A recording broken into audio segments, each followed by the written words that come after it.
Welcome to the WJBM Outdoor Show, brought to you by Midwest Tractor Sales in Jerseyville.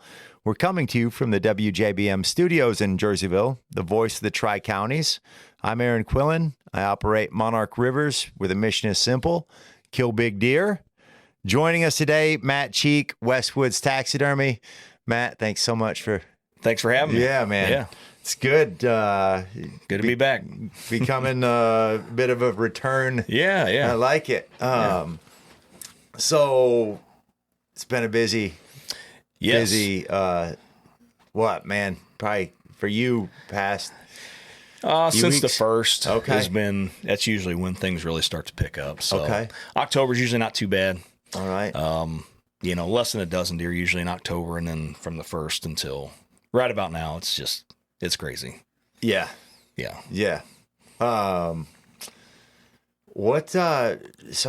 when you think through like the first week there in November, what was it, anything in particular that you think? No, usually it seems like it goes in waves. We'll get 3 or 4 days, those first few days of November, that are either really good or they're slow. And then Right. we'll have a pickup, and you'll have 3-4 days where it's really good. This year, for whatever reason, seemed like the first few days weren't too crazy, and then about the 7th, it just opened up the floodgates, and it didn't stop until about 2 days, 3 days ago for me. Yeah. I mean, I was looking back at my records before I came, just at the last few years, and I definitely have more deer this year at this point than I did the last 2 years. Okay. Every year for the last 3 years, and I have about the same up until about the 7th, within 2 or 3 deer. But then this year just seems to be, for whatever reason, it was a lot more deer up until now. Okay. So it just was nonstop. Okay. So that first week in November got real crazy for you. Yeah. All right. Trying to think. During that week, we had we shot a nice one, nice 8, like a really nice 8. I think Well, and that's the quality seemed to be up this year too. That's the one thing I did notice was antler quality. It seemed to be substantially better than last year or the year prior. Really? It just seemed like a lot more bigger deer were getting taken this year. Do you think that's like environmental factors? I don't know. We had a really wet spring and then into summer before we hit that drought. People have told me they think that we have a lot of antler growth when we have those wet springs in summer. I would say that could be a partial factor. Yeah. That's the only thing I can equate it to, but there was a lot of good deer so far this year. All right. Yeah, well, I think nutrition. Yeah. Which you're going to have optimal nutrition with wet. Yep. And, you probably have to have adequate sunlight, but you're going to get that regardless. I guess stress is one other factor. Yeah, and I don't think, again, with the weather we had early until the drought hit, I don't think stress was probably a factor. I didn't hear of any like EHD outbreaks really this year too bad around here, which is always great. So that lowers that stress. Again, I just think that everything was plentiful this year.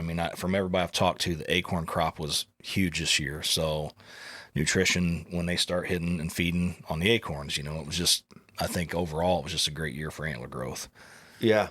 And, I don't know that we had too much like really critical weather throughout the January, February. No, I know there at the end of season, we had a little snow on the ground. It was cold there right at the end of last season. Yeah. But it didn't stick around.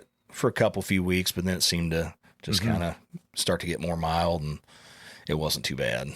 That was one of the best weeks of the year, hunting wise. Yes, it was. Storm coming in. Yeah, if you had food that last week of season, that was the place to be. Yeah. Because we finally had snow plus extreme cold that stuck around to drive and push those deer to food. Yeah. Because I think you need multiple days in a row of weather like that to get them on their feet and actually go to food. Yeah, deer kind of doing what deer are supposed to do. Yeah. That's always nice. Yes. Yeah. If it works out that way, it's nice. Yes. So often deer don't do what they're supposed to do. They do not read the same script that we do most of the time. Oh, man. Yeah, that first week November, I think everyone that was hunting really had opportunities. Yes. There was we had one guy in particular. He the target buck that he was digging his backpack for snacks, and he looked up, and it was in the food pot on his decoy. And he tried, but he couldn't get to it. Little Debbie strikes again. Yeah. Yes. And then into, let's see, the second week of November, which would be last week, man, we had great action. Yeah.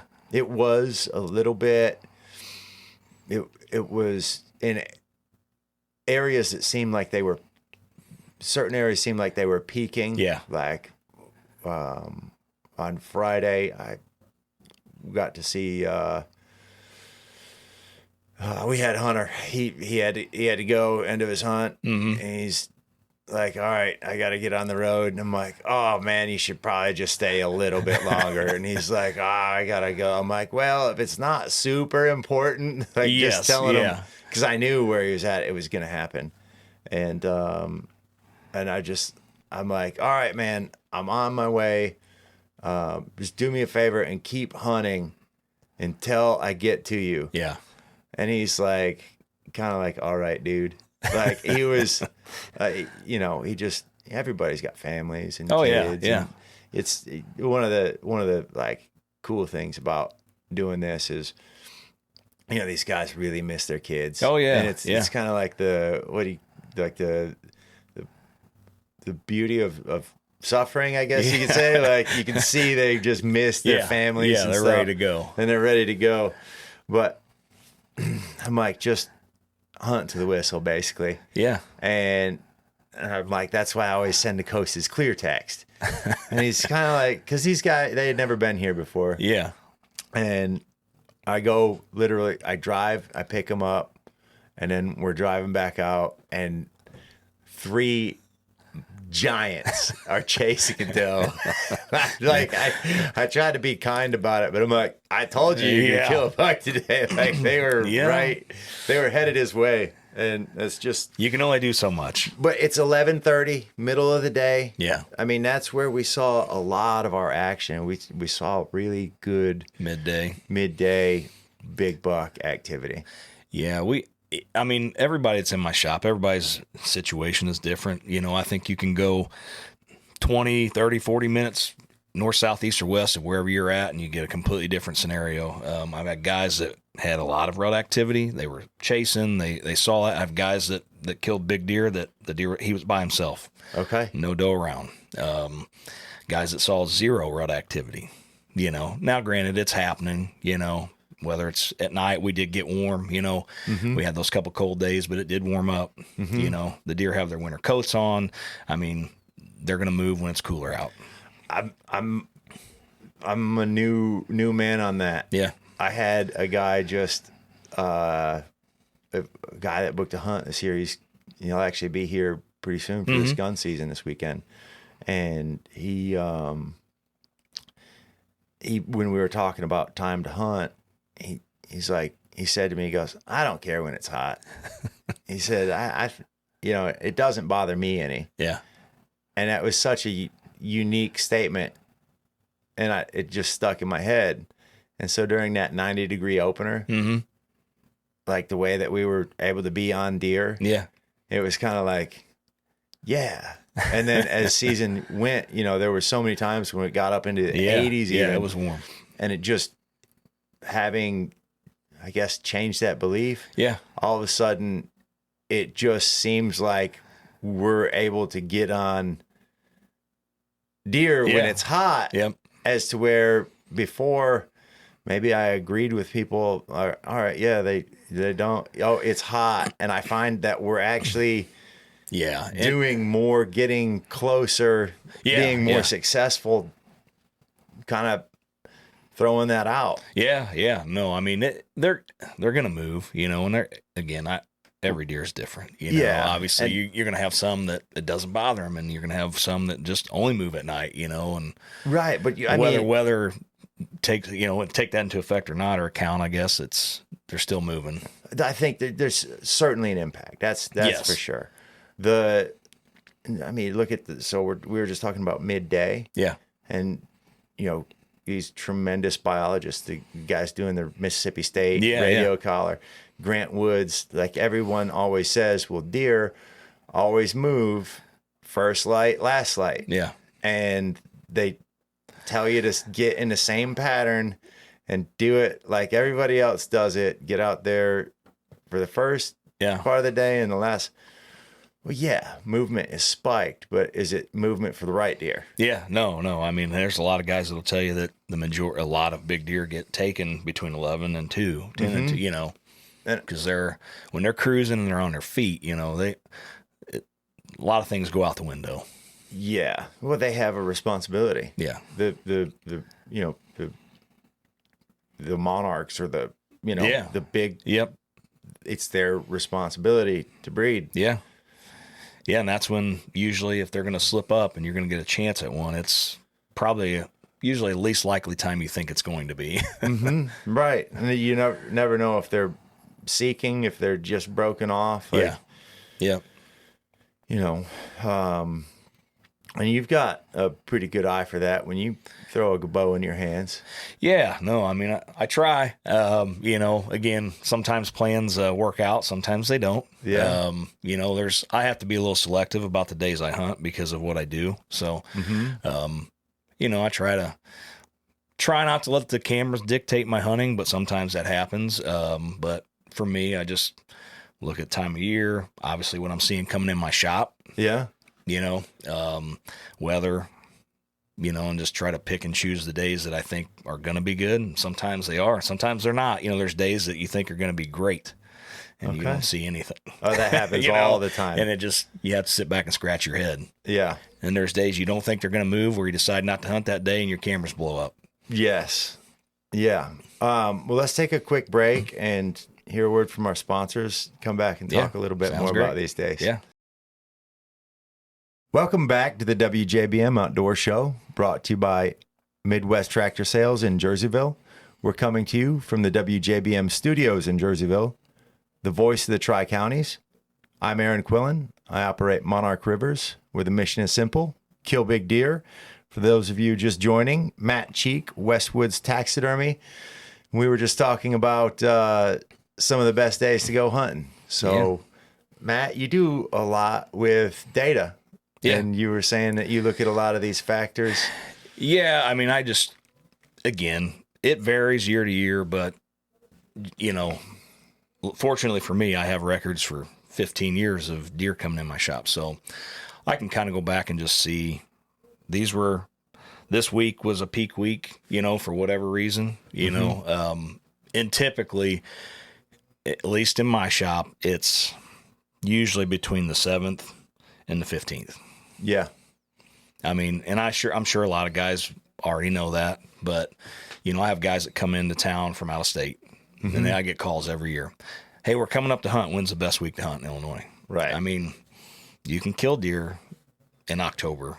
You can kill them the first week of November. You can kill them during Thanksgiving. I just think that week of the 7th through the 15th ish, those 8 days, I think are the best days. That's at least what my records show for me in my shop. That's when I get the majority, at least the most deer that come in within a week. It's that week. Okay.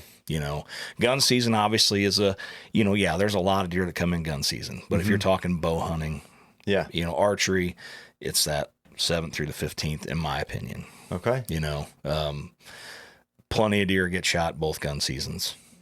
But you're also a lot of guys in the woods, a lot of deer getting pushed around. So deer that probably wouldn't get shot with a bow are going to get shot with a gun. Well, you can reach out 3 times farther with a gun. Yes. Yeah. Your distance extends quite a bit. So, but yeah, no, that week there seems to be at least the best week that I see when deer come in the shop. So, and again, that varies year to year by a little bit, but it just tends to repeat over and over and over, regardless of weather.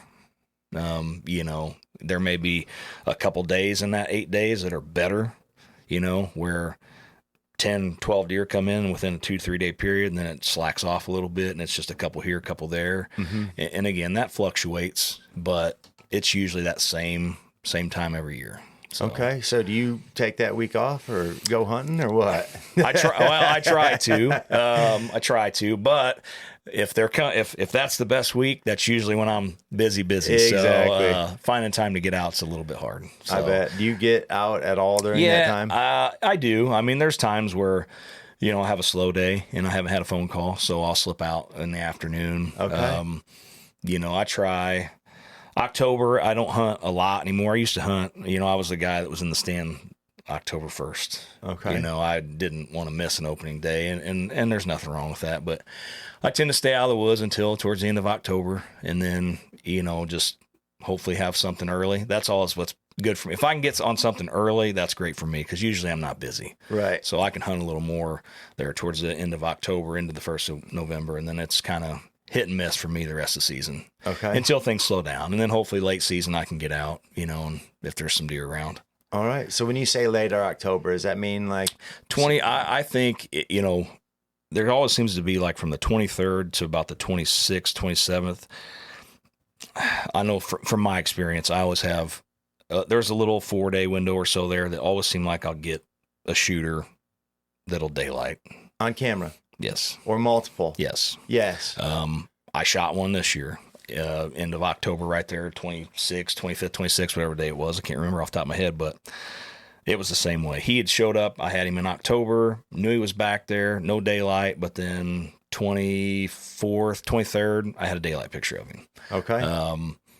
Then he just was right on the cusp almost every time I got him of being daylight. And then, when I ended up shooting him, I had him daylight that day, went in, was able to make it happen. But then, it kind of died off after that where I wasn't getting, just right there at the end of October. I think that 23rd to the 26th, 27th is always a good time. Seems like we usually get maybe a little bit of a cold snap that time of year, which obviously you can get one of the big deer to get up. They're they're working scrapes, right. Hunting on scrapes. That's where I shot him at, was over a scrape. So just using intel from my cameras, but I try to get out in that time frame up to Halloween as much as I can. When you say he was daylighting, what? I had him like 7:00 in the morning, daylight on the camera. I was getting him like at 6:40. That was before time changed. So like 6:45, I would get him coming across my little food plot, like right at dark. Okay. So he was, right there. I knew he had to be on his feet, most likely. Yeah. During daylight before shooting light was over. And then I had him at 7:00 one morning, hunted that evening, saw him 250 yards away. Right. Okay. He was on his feet at 20 after 5. I got him on one of my cameras across his field. Okay. I actually watched him for, 45 minutes across the field right till dark. And he never did come across. And then 2 days later, I think it was, I had him daylight 9-something that morning. Okay. So first time you saw him and watched him. Yeah. So that would have been, like I said, this deer showed up last year. I had him on camera. It was kind of and a lot of deer are the same way, that they just have a pattern. You'll have deer that show up and then they disappear. And it's like the same time every year, almost like clockwork. And this deer was back there last year, second week of October, third week, had him on camera 2 or 3 times. I never saw him again. Okay. And then he showed back up this year, about the second week of October, and he was hit or miss, but I could tell I was getting more frequent pictures, so he was staying back there. I knew he was there. And then just kind of the first daylight picture I got was 7:00 in the morning. And that was when I hunted that evening and thought he was probably back there somewhere because, it wasn't the time of year where they weren't going far. He wasn't chasing does. He wasn't, it was getting to be that time, but I knew he wasn't going far. He was going to bed somewhere. And I did lay eyes on him that night, but where I sat, of course, he was across the field. And like a smart old deer, he come out. He stood 250 yards away and just like a statue, never moved until right at dark. And then he took off. How did you get out of that stand that night? Well, so the night that I saw him, I was hunting on a field edge on a food plot, and he was So it was easy access in and out. Okay. I was able to get, once it got, I waited till it was dark. I knew it looked like he had went away from me when I last seen him. And so I just dropped out and straight out the back of this blind, cause that's, I mean, and most guys I know this, but access is key. Oh yeah. Especially when you're, trying to hunt a mature deer. I mean, getting in close in the realm of them is part of the equation, so access to your stands, getting in and out of them at night. So I was able to slip out pretty easy. Okay. But the day I actually shot him, the wind was in my favor. The last picture I had of him, I had a pretty good idea of where he was probably at, and just tried to hunt smart, use the wind in my favor, the terrain, to be able to access a different spot that I had a hang on stand in this corner that every year I get a nice deer there. When I hung the stand a few years back, I was fairly confident at some point I would be able to at least get a shot at something in this corner because, again, history, I always have deer there. That day in particular, I knew he had to be close, and so I was able to slip in with the wind in my favor, and ended up he was only bedded, and I was shocked, but he finally stood up, and I was 80 yards from him. He was out in some layout ground, and he never heard me come in because it was blowing probably about 15 mile an hour that day. Okay. Never heard me, never saw me, wasn't going to smell me because the wind was in my favor, and I had to grunt at him a couple times, but I shot him 7 yards. Wow. Yeah. Wow. So first time plans pretty much came together for me like that, but still a lot of luck. But Okay. again, camera intel obviously helped that a lot. Knowing he was there, knowing kind of where he was at. So it was pretty cool. Yeah, that's awesome. Yeah. So I was excited. That's cool, man. Congrats again. Thank you. What when with the cameras there and you're seeing him fairly frequent. Yeah. So he's got to be in the area like you're saying. Yep. How far, if you were to establish a range of like his, I guess you'd say core area at that time, because he's in there. Like you said, you got in there, you were 80 yards from him. He was, bedded. There was a couple does with him, and they were bedded in a patch of layout ground, and he was, 80 yards. And you probably didn't expect to be that close. No. I honestly thought he was in a little block of timber, most likely, that was off of that layout. Okay. That's where I thought he was heading that morning. So when he stood up, I was shocked, and then I was kind of in disbelief that I was able to get in to that stand without even just them hearing, him hearing me or one of the does hearing me. Cause the layout was chin high on me. So, and again, I was able to slip around the backside with the wind in my favor, but I was shocked that I was that close. What time did you go in? Probably way too early. I was, as soon as I got the picture, of course, my day was consumed with trying to figure out how I was going to go in and hunt this deer. Yeah. So I got in there at I was in the stand, I think, by 2:00. Okay. And it was before time change. Right. So you're So that's talking like shooting light was 6, now. 6:30, something like that was shooting Yeah. light. So it was probably a little excessive as far as being in early, but I just figured I wasn't going to take any chances, get in super early, and I'll just sit there. Okay. Sit there till dark and see what happens. Okay. That's awesome. And to get that close, climb up in a tree in daylight. Yeah, that's what shocked me more than anything. So at that point, obviously I was hoping that it was going to work out. I was going to get a shot at the deer, but I felt like I'd already won part of the battle because I was able to get that close to him. Yeah. So, and again, he was definitely a very mature deer. So that was, again, it was a pretty good feat for me to get even in the stand with him that close. Yeah. So that's pretty cool. Yeah. Yeah. It was when he stood up, I'm like, there he is. It kind of caught me off guard. I hoped to see him, but I didn't expect to see him right there.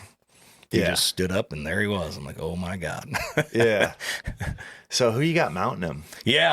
I got to find somebody because I'm getting quite the, I call my, freezers full of freezer trophies. I got a freezer dedicated just to my own stuff that one of these days, hopefully I'll get to, but they definitely get pushed onto the back burner. What, do you ever, so being a taxidermist, I'm curious how you select your mounts.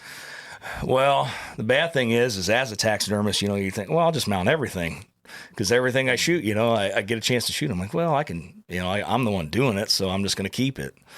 And thus far, that hasn't panned out. I keep a lot of stuff that probably, turkeys I've shot over the years. I think, what am I going to do with 10 turkeys, But I keep them. I mean, the deer I'll always try to mount because, they're all unique in their own way. So everything else I have to be pretty selective anymore if I'm going to do anything with it, just because I don't have the space. Right. Yeah. I totally get that. We, that nice 8-point that we shot, this guy was just through the roof, and he was asking, he was back in Georgia. He already had the horns on a form. Yep. Like the next day. Yeah. And a taxidermist. Like, should I do this or should I do this? How do you have any like tips on how to select, or do you? I mean, usually, when a guy comes in the shop, I mean, if the rack's got anything unique, stickers or splits or anything on one side as opposed to the other, if it's less, I've always been told, and this is what I tell my customers, like, you want to be able to look into the rack and see that stuff.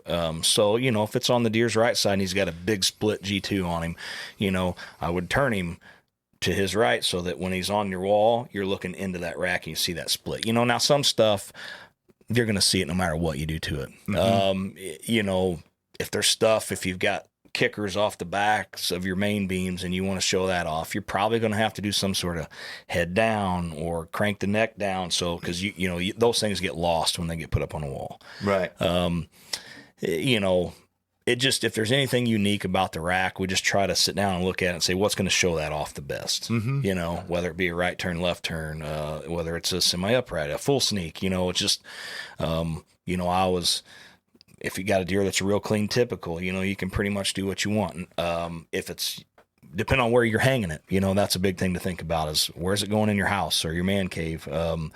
Because you want them looking into the room as well. So, if it has to go in a corner somewhere, you want to make sure you turn him to where he's looking at the room and not the wall next to him. Right.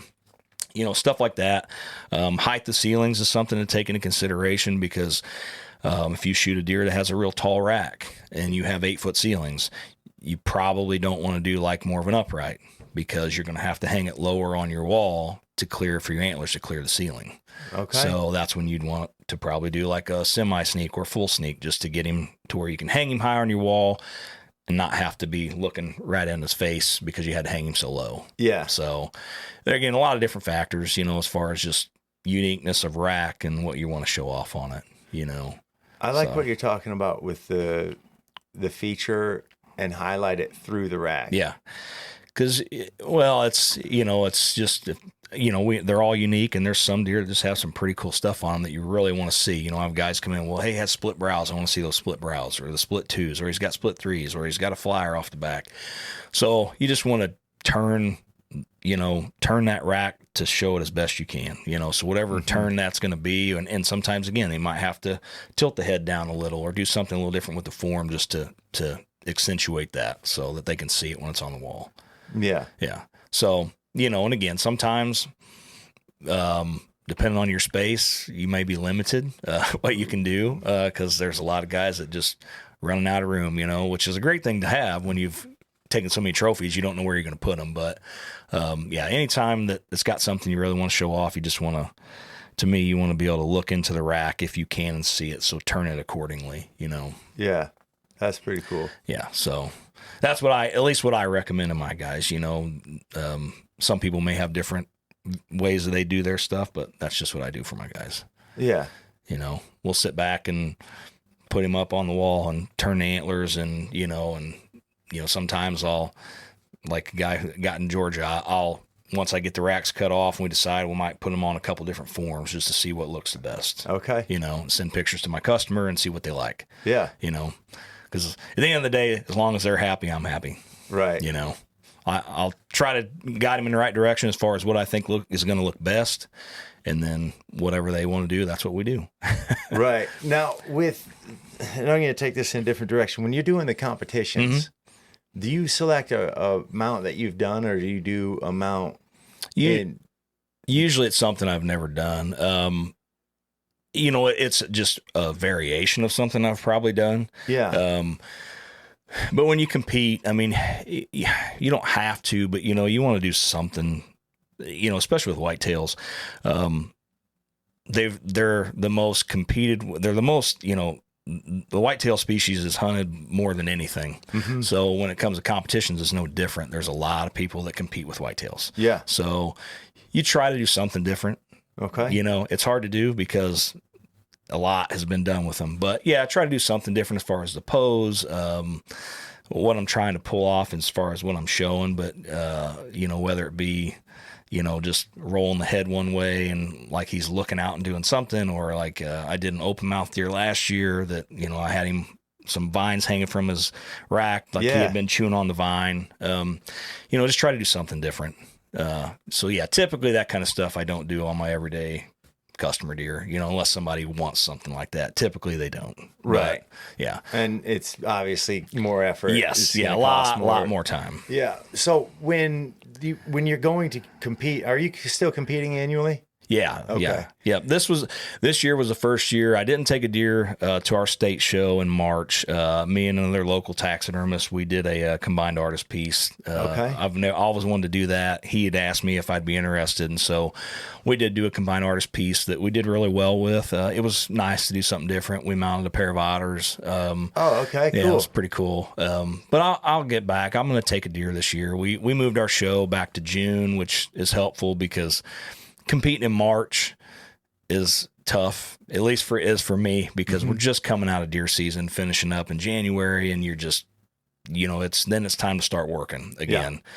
And so it's hard to stop, and, you know, and the further I've gotten into competition, the more time I want to put into them. Mm-hmm. So, you know, I used to put together one in 3 or 4 days is taking me 2-3 weeks now. So, and it's hard to find that time to shut down.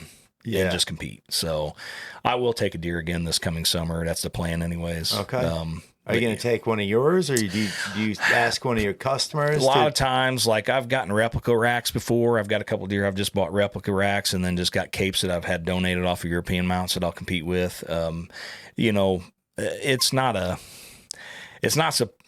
beauty contest. It's not supposed to be judged off of cape quality. I always try to find, you know, a really, really nice cape, because it does make a difference as far as just catching your eye as you walk into a showroom. Mm-hmm. So it's ideal. I'd love to compete with one of mine, just because it's the cape that came with those antlers, and everything's going to fit better that way. Yeah. But obviously, if the cape's not great, then I'm probably going to either look for a donor cape and either a donor set of antlers or another replica. Okay. But it's nice to compete with your own. Yeah. It makes you, for me, it makes me actually stop and put one together. Yeah. That probably wouldn't happen if I didn't, because it'll just go in the freezer. Right.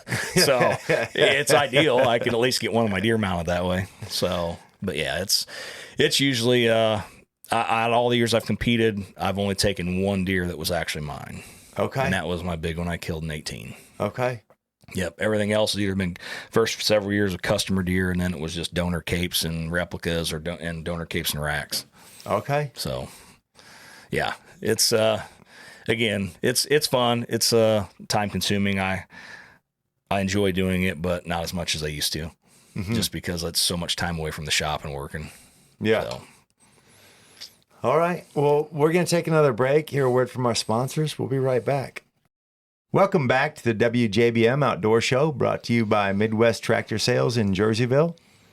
We're coming to you from the WJBM studios in Jerseyville, the voice of the Tri-Counties. I'm Aaron Quillan. I operate Monarch Rivers, where the mission is simple: kill big deer. Those of you just joining us, Matt Cheek, Westwoods Taxidermy. And Matt, we've talked a little bit about this today, but the data that you collect in your shop. What are some of the specific or more unique aspects of the deer coming in that you look at? For me, it's just normally Time of year, what peak, is there a peak week that a lot of these deer are coming in? What was the weather like? Is the weather playing that big of a factor? And when these deer are getting brought in, and when they're getting, the bulk of them are being harvested. Typically it's just those couple things. Just, again, when are the bulk of these deer with archery coming in? Right. And of those numbers I have, like we talked a little bit about, that's not counting. I cape a lot of non-resident deer to take home too. So, that number's probably more than what I have on my records because I just pulled off of what the deer I'm mounting for guys. So, again, I just try to look at what week seems to be the best week to archery hunt, and just, year after year. And it just seems to keep falling back in that week of the 7th, 8th through the 15th. Okay. So, and again, weather, I was curious what the weather is because, again, does it play that big of a factor? Like we talked earlier. Well, it's hot. Well, it doesn't matter sometimes, it was raining. It doesn't matter. They're still getting shot. They are still getting shot. Yes, exactly. Yes. There's a lot of times where, guys don't want to get out. Yeah. And it's raining. And I was that way for a while. And then in 18, when I shot that big deer in 2018, I had shot that deer in the middle of the pouring rain. Just about got out of my stand. And it was 3:00 in the afternoon when I shot him, and it was probably the biggest deer I'll ever kill in my life. And normally I would have never hunted, but it was in a draw area that I had a weekend. So it was kind of like we're hunting because I don't want to be out here hunting, but I've only got a week and I'm glad I did. And it changed my mind as far as hunting in the rain, ideal. Granted it wasn't like monsoon raining, but it was raining pretty steady, so I can't sit and say that I'd go sit in a torrential downpour in a tree stand. But a little rain doesn't skew me from the stand anymore because I think it doesn't make it. If it's that time of year to be in the tree, if you're okay with getting a little water on you and your gear, it's good to hunt. Yeah. I think it comes down to Gore-Tex. Yeah. No, get good rain gear. Yeah. Yes. Get you some rain gear and just go. Yeah. Because again, if it's pouring, I'm sure they like this morning. We had a pretty good rain here this morning, and my cameras didn't really have any action until right when that rain let up, and then the deer were up moving on their feet. So, if it's torrential rains, they're probably bedded up some. They're probably not going to get up and move too much, but if it's not, it's not. They're moving. Those rains in the latter part of October really seemed to kick movement. Yes. And they weren't big rains. Yeah. They were just enough. Yeah. Yeah. And I think, I'm not sure. Well, I know I have no idea, but my thought or my, I can't think of the word, but when it's this dry as it is right now, I think that rain helps them smell. Oh, it does. Yeah, I think, it definitely brings scent out. I kind of, and I could be totally wrong, but I'm pretty sure, like, I know you had Doug Fink on, and, I know with the dogs, when it's dry, it's harder for those dogs, especially if it's 24 or 36 hours post-shot to pick up scent. Now, when there's a little moisture in the ground, I think they pick up scent a lot better, and I think the same thing with the deer. I think a little moisture in the air and it helps them smell. They're smelling stuff better than they would when it's dry. Yeah. I think we're getting away with murder right now because of how dry it is. Yeah. But when I think of a little bit of moisture and their ability to smell, I'm not as concerned about getting smelled. What I think is they have this responsibility to reproduce, and they have to take advantage of the moisture, so that, maybe that's why they say people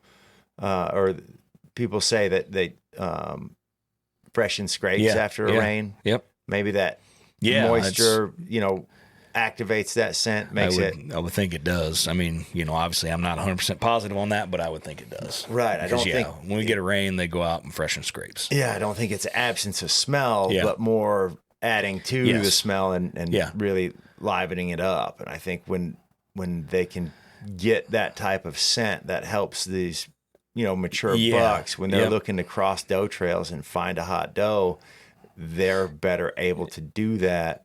Yeah. I think that's been a huge part of this season, I think, for hopefully a lot of hunters, because it's been dry. Look at these ponds. Dry. Yes. These ponds are. Yeah, we had a much needed rain this morning here. Yeah. Much needed. It's we're probably going to make up for it in the spring. But it's one extreme to the other. Yeah, but it's been so dry. With the data that you're collecting, we talk about date and stuff like that. Mm-hmm. With regard to, I guess, going from your average, Pope and Young size deer to an absolute monster, I often feel like bigger deer go down the later the season gets. Mm-hmm. Maybe to that second gun season or muzzleloader, somewhere in there. Yeah. It just seems like as season goes, the bigger they become. Do you see stuff like that, or is that just kind of my own superstition? Now you're talking like body size on a deer, or no? We're rack shopping here. Yeah. I don't know. I think the later into the season we get, I just think they're harder to find myself. Okay. I think once peak breeding's over, I think they're few and far between unless we get some weather late and you have food. Okay. I just, from what comes into my shop anyways, again, these are just all, off of what I'm seeing in my shop. Once we get past that second gun, the big deer become very scarce. At least from what's coming in my shop. Right. I think they're wore out. They're hiding. They're back to doing what they do best, which is stay alive. And try to stay alive. So again, until we get hopefully some weather, then I think, you get back into late December, January before season goes out, you have a chance to shoot a big deer if we get the weather. I think that once that by second gun, and I think sometimes even before second gun season, they're few and far between to find. Okay. All right. I did kind of what you did, but I went a week past the muzzleloader. Yeah. But it just over time, it seems to me that, let's just say you see more guys shoot 4-year-olds during the first week of November, and then you start to see more 5, 6, and 7s. Yeah, during that second week of November, and it's kind of a gradual buildup. Your outlier deer, like somebody that's real honed in on a super big buck, and they get their opportunity and kill it, kind of like what you did the end of October there. Yeah, yeah, those deer are kind of like the outliers on the blotter chart, but if you're looking at overall general public, I feel like I've observed that when you get to that second week, and then once they've gotten into peak breeding and you're on the backside of like the bell curve of hot does, that those deer, again, it's their innate responsibility to procreate. So they keep searching. Yeah, again, I do think obviously there are big deer that will get taken and harvested between first and muzzleloader, gun season muzzleloader. I just, again, from what I see, I just think that those, for me, I think your percentage of that happening, your chances drop drastically, in my opinion. Okay. I just, the week between first and second season, I do think that week of archery again for Thanksgiving is very good. There's a lot of some big deer that we will kill that week. It just tends to be a very good week to bow hunt, and some big mature deer will get harvested that week. I think when you're talking gun season, I don't want to say you throw everything out the window because, again, you have a lot of people out pushing deer. So there are going to be some big deer that get shot that probably would make it had it not been gun season. Muzzleloader, for me anyways, I get very few big deer in when muzzleloader season hits, unless we're at a point in the year where, because they're at that point, I think a lot of the deer are going back to food. They've already been running for, going on a month. And so, yes, you can kill them over food that late. But I think that the mature deer at that point are back into their, I want to sleep, I want to eat, and I'm going to hide. Right. So right. Yeah, there are deer that will get taken, and get shot up till in older deer. But I just feel like for me, it's less than what those first few weeks bring in. Yeah, I totally understand that. With, what we've seen so far in the season, we're kind of getting there on the rut. Yeah. What would you call this phase? This wouldn't really be lockdown, would it? No, I don't think so. I think, at least from where I hunt, guys in my shop, I think the lockdown was a week ago.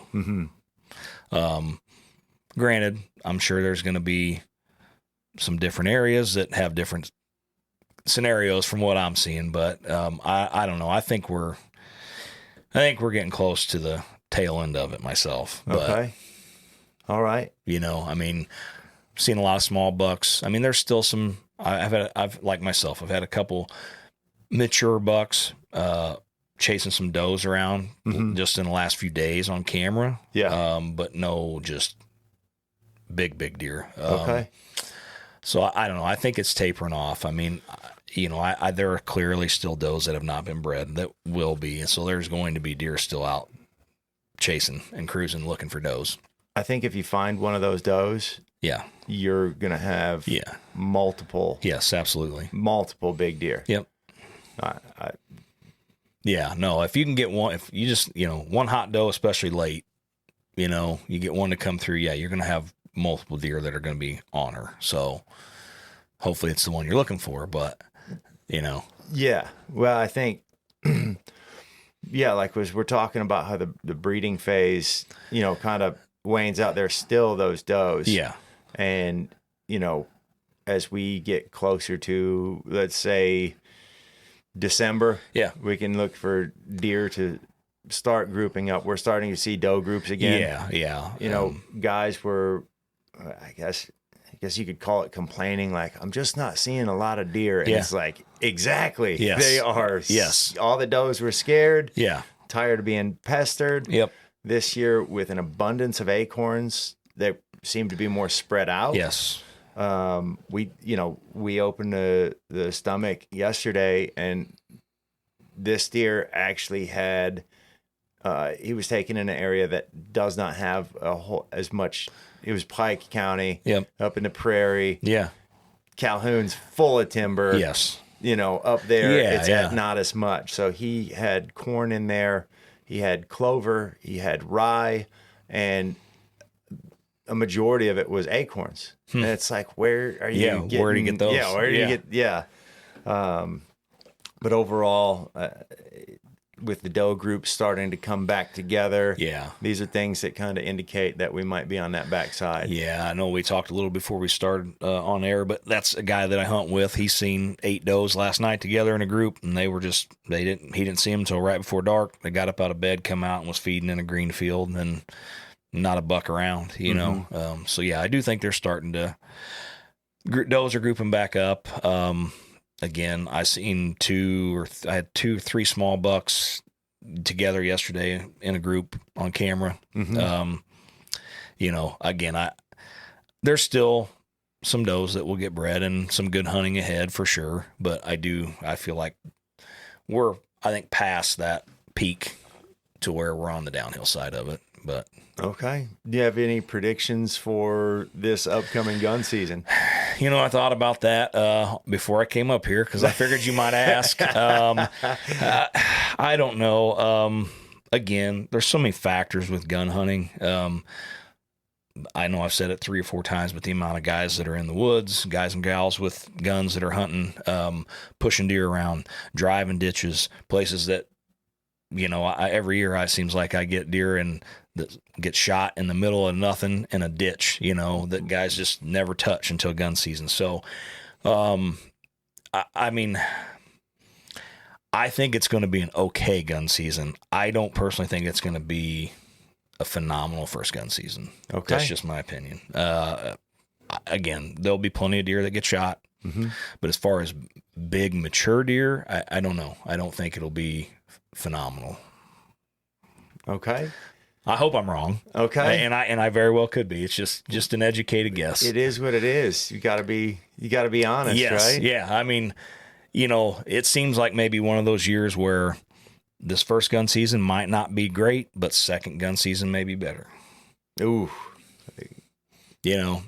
I've had plenty of years like that where first is okay, but then, and you think second's okay, it's getting later, and then second is by far superior than first. Yeah. So, all right. I think that there will be more people in the woods. Yeah. More deer getting bumped. Absolutely. So there'll be more deer outside of their normal, bedding area or safety area. I think that there are big ones that still have this responsibility. Oh, yeah. Yeah. So they will be moving. Yep. We've got a greater range. I don't know that we're going to see as many 3 and 4 year olds shot like in the general public. But I think there are going to be some hammers that go down. Yeah.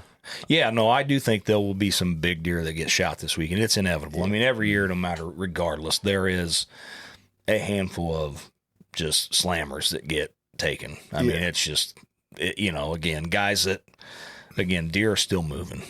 Yeah. And so there will absolutely be some big deer that get shot this weekend. Yeah, I think guys that have proper sanctuaries with food outside of them. Yeah. They sit long hours. Yep. Based on consistency of the wind. Yeah. They sit every minute. I think they'll get rewarded. Yeah. I'm hoping so anyways. Because I'm thinking of a particular deer that I think that we can get if this happens. But I think the people that work for it are really going to get rewarded. I think numbers will probably be down for guys that are out by 9 or 9:30. Yes. Yeah. Yeah. So gun season's always an interesting one because you just, again, so many variables with gun season. Weather, which I know there was supposed to be a little rain opening day. I haven't looked today to see if they've changed that, because you're going to have, and this isn't a dig at your fair weather hunters that won't go out in the rain. So, that does dictate the amount of people that are out. But it'll be, we'll see. Yes. We'll see. Yeah, it'll be interesting. We'll have to do one going into next gun season. Yes. All right. Well, thanks so much for coming out. I appreciate it. Yeah, man. Thanks for having me. Anybody that wants to get a hold of you? 618-806-8237. Westwoods Taxidermy award-winning Matt Cheek. Thanks, man. Hey, thank you.